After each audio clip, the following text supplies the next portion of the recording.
Continuing with the phytogeographical distribution of plants, we had discussed the various taxa can be categorized as wides, endemics, and discontinuous species. Wides were those plants which are widely distributed over the earth in definite climate zones and in different continents, having a cosmopolitan distribution. While endemics were those plant species restricted to definite small regions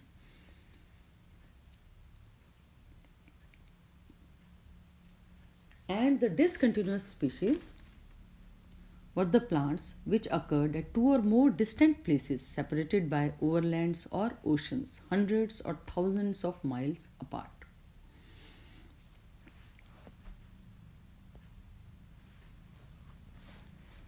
Thus, types of plant distribution can be divided into the following.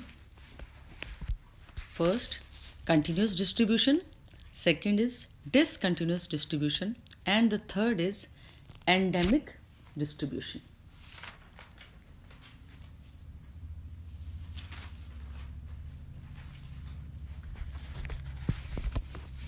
The continuous distribution.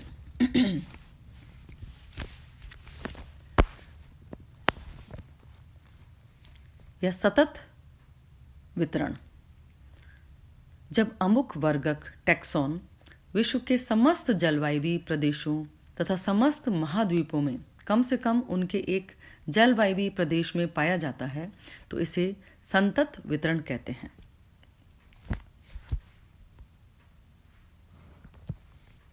यहाँ यह जान लेना आवश्यक है कि संतत वितरण का तात्पर्य पादप जातियों के विस्तृत वितरण से है, न कि वितरण के कंटिन्यूटी से। वास्तव में किसी भी वर्ग का वितरण कभी भी अक्षरशः सातत्य रूप में नहीं पाया जाता या कंटिन्यूस रूप में नहीं पाया जाता। भौगोलिक व पारिस्थितिकीय रूप में स्थलीय पादपों के वितरण में पर्वत, नदियाँ, सागर तथा मृदा की सूक्ष्म विषमताएं संतत वितरण में बाधक होती हैं। अतः उन्हीं वर्गकों का संतत वितरण माना जाता है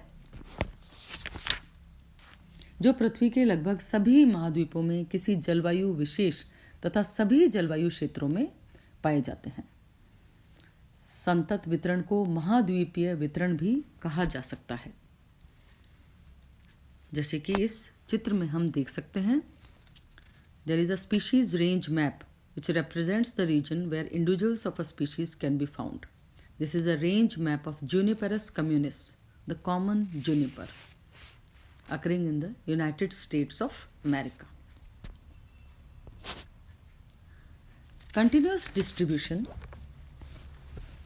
is again divided into four types: cosmopolitan distribution, circumpolar distribution, circumboreal or circumaustral distribution, and the pan-tropical distribution. So first we will take the cosmopolitan distribution. या विश्वव्यापी वितरण। उन जातियों या वर्गकों को वितरण में विश्वव्यापी कहा जाता है जो लगभग सभी जलवायु प्रदेशों में विस्तृत रूप से वितरित होते हों। यहाँ यह उल्लेखनीय है कि अक्षरशः विश्वव्यापी में कोई भी वर्गक नहीं होता है, क्योंकि थोड़ी थोड़ी दूरियों के अनुसार ही जलवायु विषमताएं व मृदीय भिन्नताएं पाई जाती हैं, जो कि वर्गक के वास्तविक रूप के विश्वव्यापी होने में बाधक होती हैं। पादप कुलों के विश्वव्यापी उदाहरण हैं ग्रैमिनी या पोएसी, कंपोजिटी और एस्टरेसी, साइपरेसी एंड कैरियोफाइलेसी। इसी प्रकार ट्रॉपिकल, सब ट्रॉपिकल और टेम्परेट प्रदेशों में विस्तृत वितरण वाले प्रमुख पादप कुल इस प्रकार से हैं: ऑर्किडेसी, पैपिलियोनेसी, लेबिएटी और लैमिएसी, लिलिएसी, बोराजिनेसी, स्क्रोफुलेरिएसी। लगभग विश्वव्यापी नियरली कॉस्मोपॉलिटन रूप से वितरित जातियों के अंतर्गत हम इन्हें सम्मिलित कर सकते हैं, जैसे कि टेराकैक्सम ऑफिसिनेल कंपोजिटी फैमिली का, Phragmites communis of Gramineae family, Chenopodium album of Chenopodiaceae, Urtica dioica of Urticaceae, and Poa annua of Gramineae.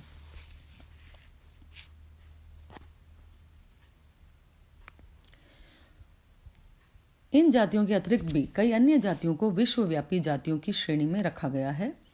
Good के अनुसार इनकी संख्या 130 के लगभग है। इनमें से कुछ उल्लेखनीय वंश हैं Clematis, Cuscuta, Convolvulus, Juncus, Ranunculus, Andropogon, Aristida, Heliotropium, Wolffia, Lemna, Amaranthus, Portulaca, etc. Then comes the second, circumpolar distribution, या परिध्रुवीय वितरण।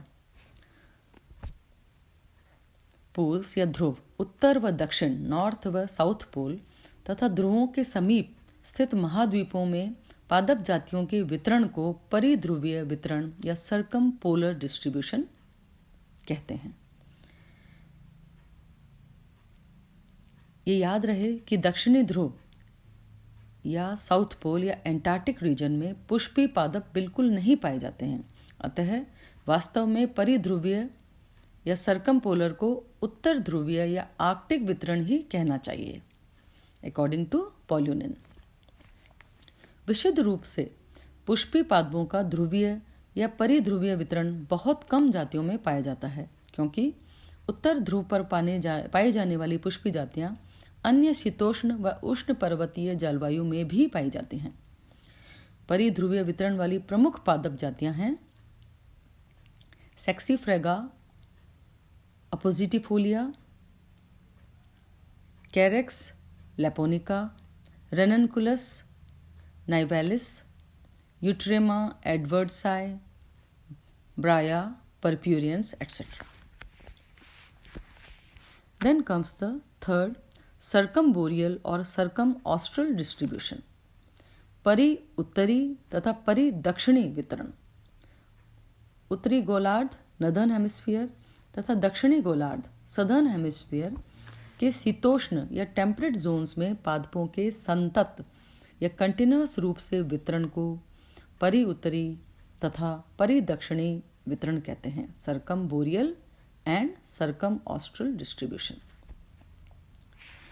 परि उत्तरी वितरण या सर्कमबोरियल वितरण के उदाहरण हैं Alnus Betulaceae family, Draba of Cruciferae family, Acer of Aceraceae, etc. परि उत्तरी वितरण के प्रमुख पादप हैं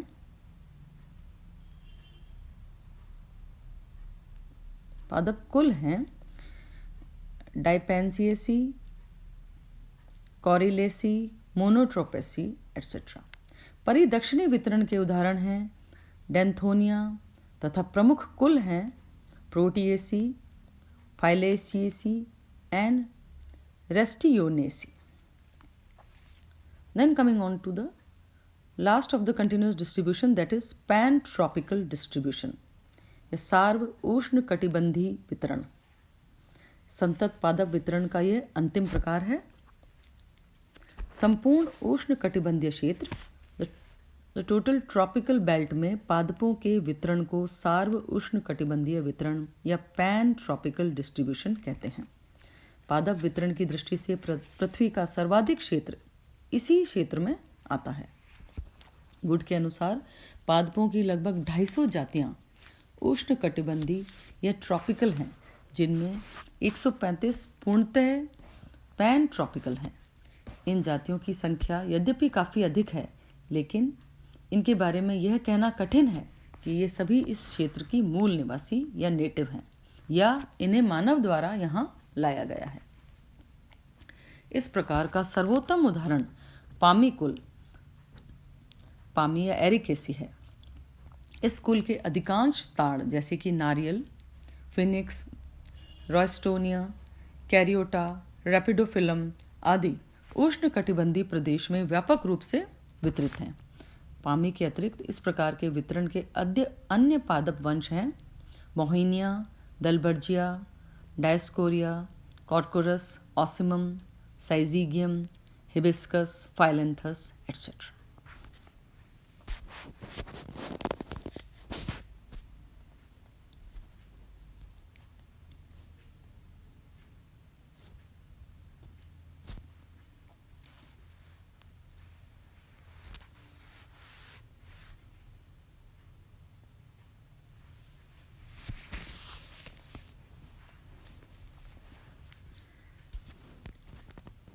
Then comes the discontinuous distribution, असंतत वितरण, discontinuous और disjunct.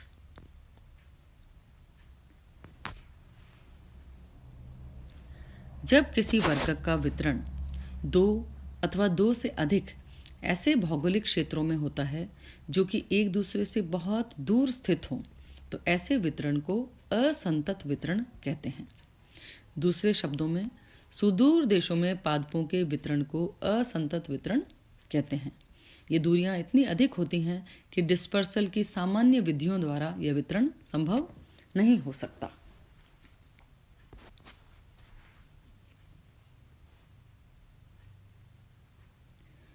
पॉलिनियन ने 4 प्रकार का डिस्जंक्ट वितरण बताया: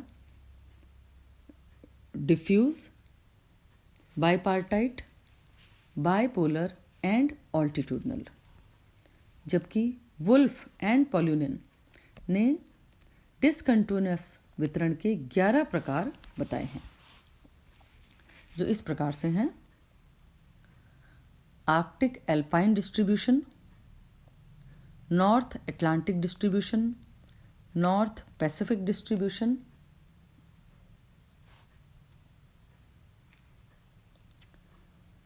north south American distribution, euro-Asiatic distribution, Mediterranean distribution,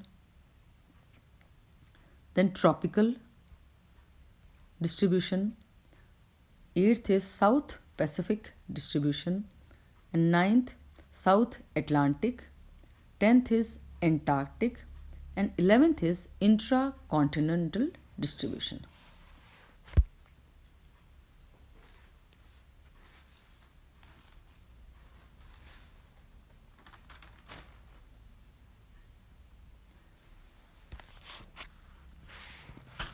The causes of disjunct or discontinuous distribution are: the species might have evolved at more than one place, or they failed to migrate outside their original habitat because of barriers. The species which were once widely distributed in the past disappeared from certain areas and are now surviving in some distant pockets, or they may be due to continental drifts.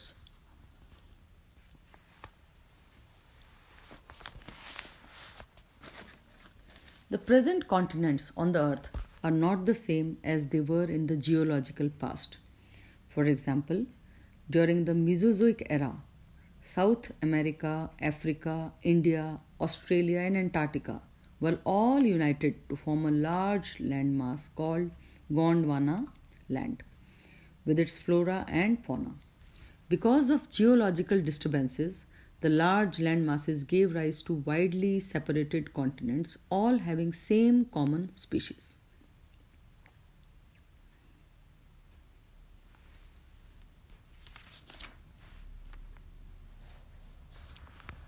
असंतत पादप वितरण को स्पष्ट करने के लिए समय समय पर विभिन्न विचार प्रस्तुत किए गए हैं, जिनमें से जो प्रमुख विचार हैं, एक है क्रॉइज़ेट के द्वारा और दूसरा है गोंडवाना लैंड कंसेप्ट, जिसके बारे में अभी हमने पढ़ा।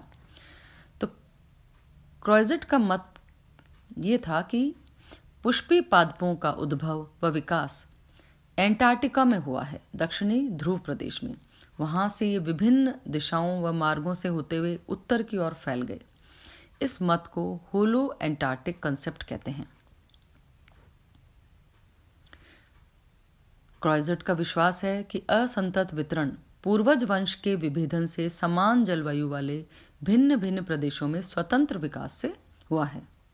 यद्यपि क्रॉइज़ेट की मूल अवधारणा से अधिकांश वैज्ञानिक सहमत नहीं हैं, लेकिन उनके इस विचार से कई वैज्ञानिकों ने सहमति दर्शाई है कि विश्व के भिन्न भिन्न भागों में समान पादप कुलों, वंशों तथा जातियों का स्वतंत्र रूप से विकास हुआ है। इस विचार को बहुजाति वृत्तीय या पॉलीफाइलेसिस विकास की संज्ञा दी जाती है। और दूसरा है गोंडवाना लैंड अवधारणा या गोंडवाना कंसेप्ट। वैगनर ने अपने महाद्वीपीय विस्थापन के सिद्धांत थियरी ऑफ कॉन्टिनेंटल ड्रिफ्ट के अनुसार यह प्रतिपादित किया कि महाद्वीपों की आकृति और स्थिति वर्तमान के समान न होकर पृथ्वी के जन्म के समय अत्यंत भिन्न थी। प्रारंभ में पृथ्वी का एक स्थल, एक ही भूभाग पैंगिया तथा एक ही जल भाग पेंथालसा था। कार्बोनिफेरस काल में पैंगिया अर्थात सार्वभूमि दो खंडों यानी कि उत्तरी महाद्वीप तथा दक्षिणी महाद्वीप में टूट गई तथा इनके मध्य में टीथिस सागर बन गया। प्रथम खंड को लॉरेशिया, जिसमें कि उत्तरी अमेरिका एवं एशिया आता है, जबकि दक्षिणी महाद्वीपों को गोंडवाना लैंड का नाम दिया गया। गोंडवाना लैंड प्रायः वनस्पति विहीन था। इस क्षेत्र में भारत, ऑस्ट्रेलिया, दक्षिण अफ्रीका तथा पड़ोसी द्वीप सम्मिलित हैं। गोंडवाना लैंड अवधारणा के अनुसार महाद्वीपों के पृथक होकर विस्थापित होने से ये एक दूसरे से बहुत दूर जाकर स्थित हो गए, जिससे इनका जलवायु भी प्रगाढ़ रूप से भिन्न भिन्न हो गया। अधिकांश वैज्ञानिक मानते हैं कि इन महाद्वीपों में वनस्पति का असंतत वितरण कुछ थल सेतुओं के द्वारा संभव हुआ।